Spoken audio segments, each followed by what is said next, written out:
Bonjour à tous et bienvenue sur cette table ronde sur l'événement de Salesforce. Je vais vous laisser vous présenter et puis quand vous aurez fini, je reprendrai la parole pour quelques questions. Avec plaisir, merci de nous recevoir, on est ravis d'être là. Alors je suis Bruno Cat, je suis le DGA de Salesforce en France. Bonjour, merci de nous avoir invités. Je suis Marie Petit-Queno, je suis en charge de l'impact et de l'égalité Europe du Sud, Europe centrale. Bonjour, merci de nous avoir invités. Je suis Bertrand Janvier, en charge des alliances et des canaux de vente indirects pour Salesforce France. Très bel événement, plus de 10 000 personnes, impressionnant même. Mais ça représente quoi en fait aujourd'hui, Salesforce en France aujourd'hui? Qu'est-ce que c'est quel est l'impact de Salesforce aujourd'hui? J'apprends. Alors, Salesforce en France d'abord, donc c'est environ 2000 personnes, c'est important de le souligner. Et Salesforce en France, ce n'est pas qu'une direction commerciale. On a des équipes R&D, on a 300 personnes près de Grenoble qui travaillent sur la R&D. On a des équipes avant-vente, des experts produits, on a des équipes commerciales bien sûr, on a des équipes qui accompagnent les clients, des Customer Success Managers. On a des équipes qui délivrent les projets, Project Services, donc c'est tout un ensemble d'équipes au service de nos clients en France. Et en France, à Paris et aussi en région, il faut savoir que 40% de nos revenus sont générés en région. Et donc on a aussi des bureaux en région, on a des bureaux à Nantes et à Lyon. Vous avez aussi un fort impact, mais en dehors du simple fait d'être Salesforce. Peut-être, Bertrand, vous allez revenir sur l'importance du réseau de partenaires qu'il y a autour de Salesforce. Absolument. On a l'habitude de dire que Salesforce n'est pas une entreprise comme une autre, mais c'est un écosystème. Et parmi les composantes de son écosystème, nos partenaires sont centraux. D'ailleurs, vous les voyez tout autour. Aujourd'hui, on a 295 partenaires Salesforce en France. On a une croissance terrible. Ça fait 65 nouveaux partenaires en une seule année. Et c'est très important pour nous parce que c'est à la fois la maîtrise de la mise en place des projets que l'on a vendus, mais surtout la maîtrise de l'état de l'art, la technique et de la technologie Salesforce. Marie, comment vous intervenez dans tout ça, dans cet impact? Mais moi, je considère que je fais du business. Je considère que, et quand je dis je considère, je pense que c'est de nombreuses études qui le prouvent, que le besoin de talent, ça a un coût économique très fort. On a estimé à 11 000 milliards de dollars pour le G20 le coût du manque de talent. On sait aussi qu'aujourd'hui, c'est 100% des jeunes de 18 à 25 ans qui vont considérer la diversité et l'égalité comme un critère pour choisir leur employeur. Et comme tout ce qui est un problème, c'est aussi une opportunité. Donc on a aujourd'hui dévoilé une étude qui prouve que 97% des chefs d'entreprise pensent qu'il faut accélérer sur la formation digitale. 84% des Français qui mettent plus de valeur dans leurs compétences digitales que leur propre diplôme. Et par ailleurs, toutes les équipes plus inclusives font à peu près 30% de performance de plus. Donc une fois qu'on s'est dit ça, il y a de la data partout, donc il y a Salesforce. Et donc qu'est-ce que c'est la réponse à Salesforce? C'est 1000 femmes dans la tech. Donc comment on s'engage à donner un emploi, à sourcer, former et placer 1000 femmes dans la tech. C'est notre programme de reskilling des athlètes dans le cadre des JO. C'est Salesforce Fundamentals où on a plus de 600 inscrits de personnes qui viennent de partout dans le monde pour s'inscrire et regarder ce que c'est sur Trailhead, ce que c'est la compétence Salesforce, comment on devient un Trailblazer, c'est-à-dire quelqu'un qui est sur la techno Salesforce.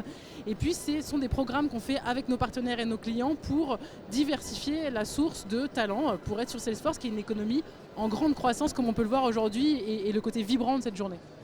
Mais justement, ça fait un peu partie de l'ADN de Salesforce avec votre programme 1-1-1.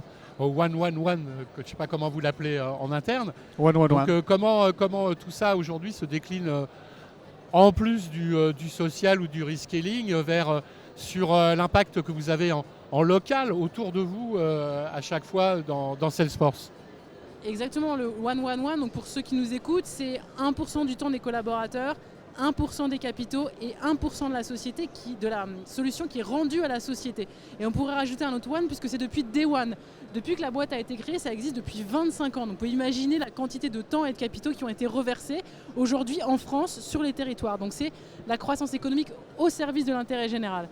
Et l'égalité, si je puis dire, et talent, c'est devenu en fait des enjeux de transformation pour les entreprises. Donc moi je fais du business aujourd'hui aussi parce que les entreprises, elles intègrent leur perspective sociale, sociétale, leur impact, parce que les jeunes le cherchent, mais aussi parce que les investisseurs le cherchent.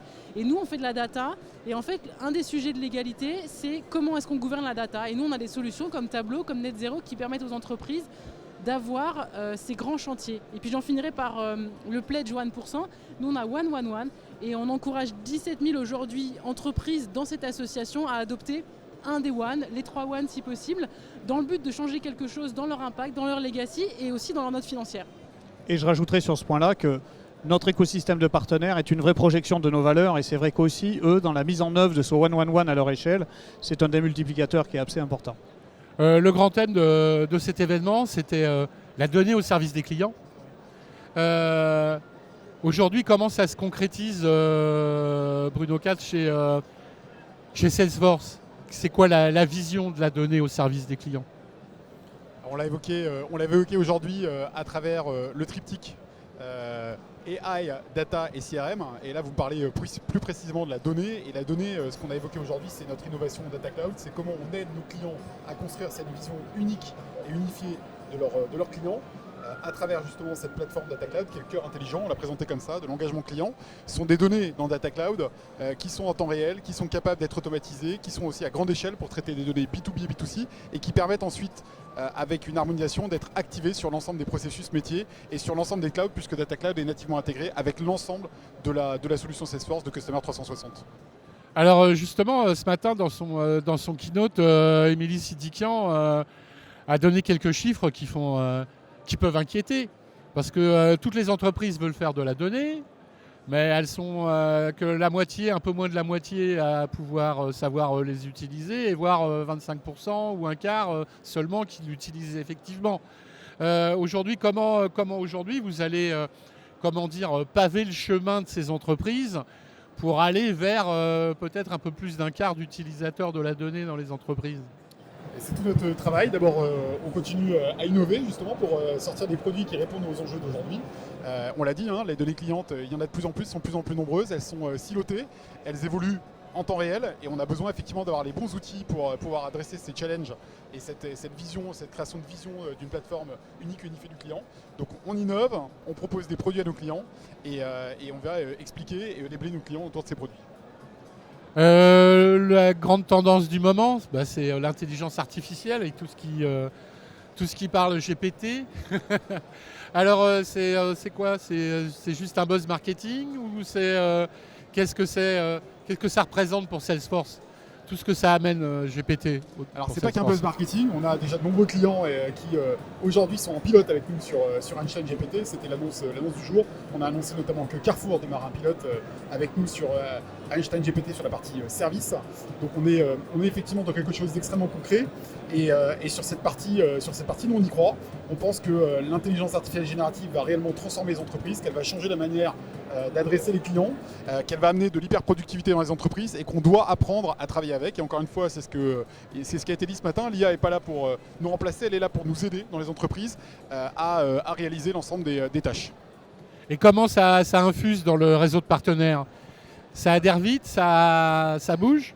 Oui, parce que beaucoup de nos partenaires sont aussi des ISV qui sont déjà en fait des gens qui ont développé des solutions grâce à ces technologies de génération d'IA. Et c'est vrai que c'est un vrai accélérateur. Et pour le coup, c'est, je dirais aussi, un vrai sujet transformationnel, ce qui est quand même le fond du sujet. Et c'est pour ça que ça s'accompagne dans le temps. Et c'est aussi pour nous très important d'avoir des partenaires qui sont dans la durée chez le client pour pouvoir à la fois déterminer, accompagner et finaliser ces projets autour même de technologies qu'ils développent avec les ISV, par exemple. Et ça va être un vecteur pour féminiser un peu plus les services IT, l'IA, selon vous? Mais en tout cas, nous, on fait beaucoup de travail pour montrer que la tech, elle est ouverte à toutes les femmes. Et même si on sait qu'il y a un petit biais d'entrée parce qu'elles ne se représentent pas, de rentrer dans la tech, parce qu'elles ont le sentiment, pas toujours à tort, qu'il y a des stéréotypes encore très vibrants dans la tech. Pour autant, Salesforce, nous, on a une technologie qui est low-code et no-code. Et donc, on peut être développeuse et si on veut l'être, venez. On peut ne pas être développeuse et venez quand même. Parce qu'en fait, il y a de la place pour tout le monde chez Salesforce. Comment vous voyez l'évolution, vous, de Salesforce en France? Entre guillemets, dans un monde what if, comment vous voyez Salesforce dans 2 ans, 3 ans, 5 ans? Alors, je vais répondre sur la partie business et puis peut-être que vous pouvez compléter après sur la partie impact sur le territoire. Sur la partie business, On a encore beaucoup à faire pour accompagner nos clients dans leur transformation.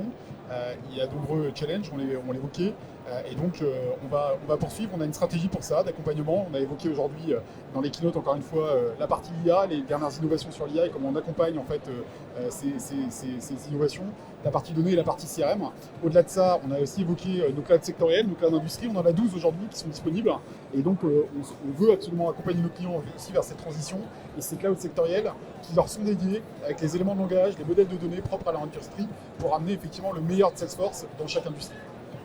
Sur le côté impact, Marie, je te laisse compléter. Sur le côté impact, il y a deux choses. La première, c'est qu'on veut devenir l'entreprise la plus inclusive du monde, juste ça. Et puis la deuxième, c'est qu'en France en particulier, on a décidé, parce qu'en impact, on peut faire beaucoup de choses, mais on a décidé de se centrer sur l'accompagnement des jeunes défavorisés et sur leur capacité à s'orienter vers le digital. Et donc pour ça, on a annoncé ce matin deux nouvelles grandes aides à des associations que sont inco.org et Zubdeco. Et là, ça aide des jeunes qui sont plutôt loin de nos milieux, plutôt loin de la tech, à se dire que le secteur est ouvert, qu'ils peuvent donner toute leur énergie et qu'ils peuvent être présents dans le monde de demain. Et s'agissant de l'écosystème partenaire, la transformation digitale, ce n'est pas seulement la transformation du SBF 120 ou du CAC 40, c'est la transformation de toutes les entreprises, y compris en région. Donc quand je projette Salesforce dans 2 ans, c'est un écosystème de partenaires capable en proximité sur l'ensemble du territoire de pouvoir prester et d'accompagner nos clients. Vous parliez de cloud verticalisés ou verticaux. D'autres secteurs à venir, quelles sont les opportunités que vous entrevoyez ?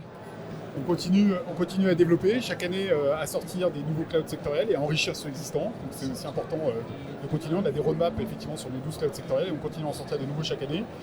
J'ai en tête par exemple le secteur de l'agriculture. Aujourd'hui c'est un secteur qui se digitalise beaucoup. On a de nombreux clients d'ailleurs déjà dans ce secteur. On a 1500 agriculteurs qui utilisent Slack aujourd'hui, qui communiquent entre eux à travers Slack. Et on regarde effectivement à développer un vertical pour cette industrie. Aussi, dans cet événement, beaucoup de références clients. Vous pouvez essayer de nous parler de quelques-uns des projets marquants que vous avez avec ces clients références, Carrefour, April. Alors, je peux citer par exemple Carrefour qui était effectivement dans la keynote ce matin. On avait la chance d'avoir Elodie Pertuiseau.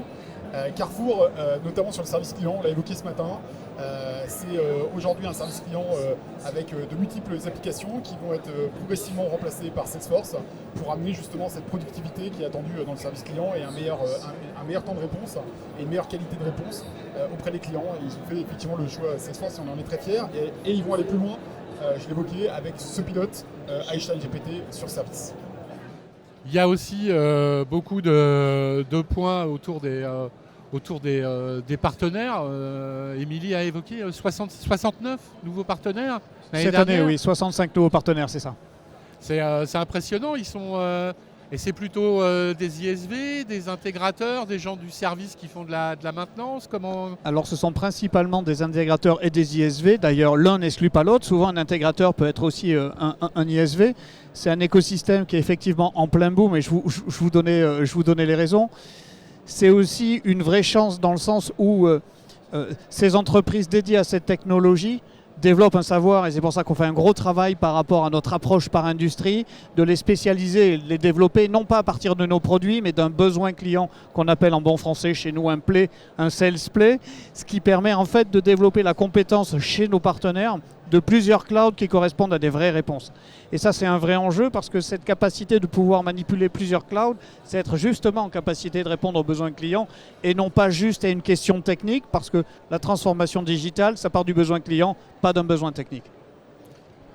Et j'aurais voulu juste ajouter, moi j'ai une magnifique success story avec un de nos clients qui est Adecco, qui a une branche qui s'appelle Youmando, qui est pour les personnes les plus loin de l'emploi.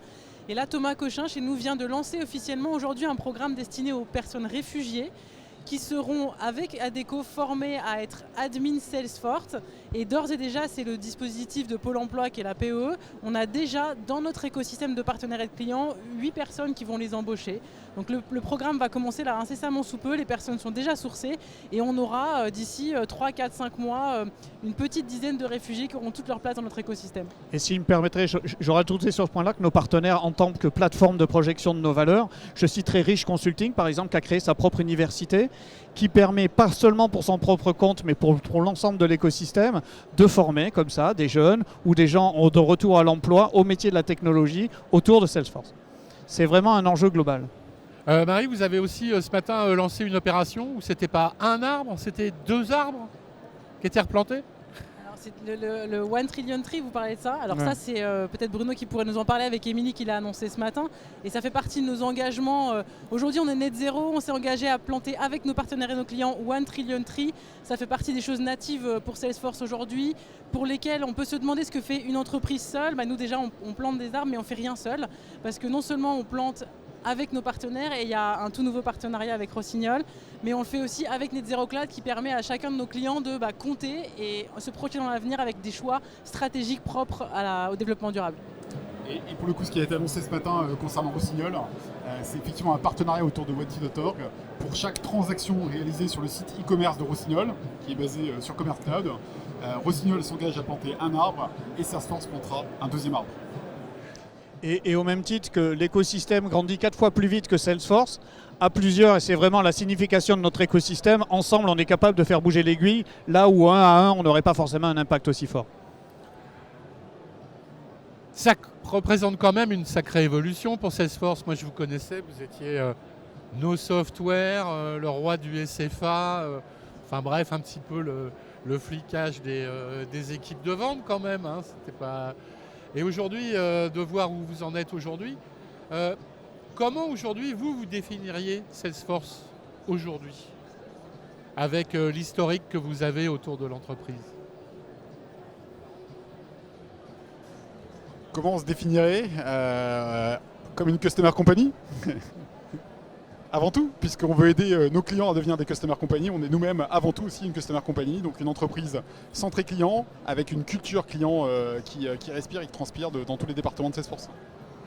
Mais on dirait que, entre guillemets, le CRM n'est plus qu'une partie de la plateforme, que c'est plus le côté, Je pense mis en avant. Je pense que le CRM est toujours effectivement mis en avant. Et ce qu'on met aujourd'hui en avant, c'est cette capacité à travers Data Cloud à intégrer l'ensemble des données de la plateforme pour pouvoir encore une fois orchestrer tous les processus. Donc on va au-delà du CRM avec Data Cloud. Et c'est vrai qu'aujourd'hui, avec toute notre plateforme, on ne s'adresse pas seulement au CMO, donc au Chief Marketing Officer, on est capable aussi de répondre à des problématiques autour des finances et autour des RH, qui est assez nouveau. Et donc c'est aussi ça l'ensemble. Donc effectivement, l'idée, c'est le CRM est au cœur de la machine, mais ce n'est pas l'ensemble de la machine. Et l'ensemble de nos acquisitions le montre. Et effectivement, Slack, qui est notre dernière acquisition, c'est l'accélérateur de cette transformation. Très bien, écoutez, je vous remercie de cette table ronde. J'espère que Merci à vous. les gens qui regarderont Merci. cette vidéo connaîtront mieux Salesforce. À très bientôt. Merci encore. Merci Merci beaucoup. beaucoup, Bon merci. après-midi. Au revoir.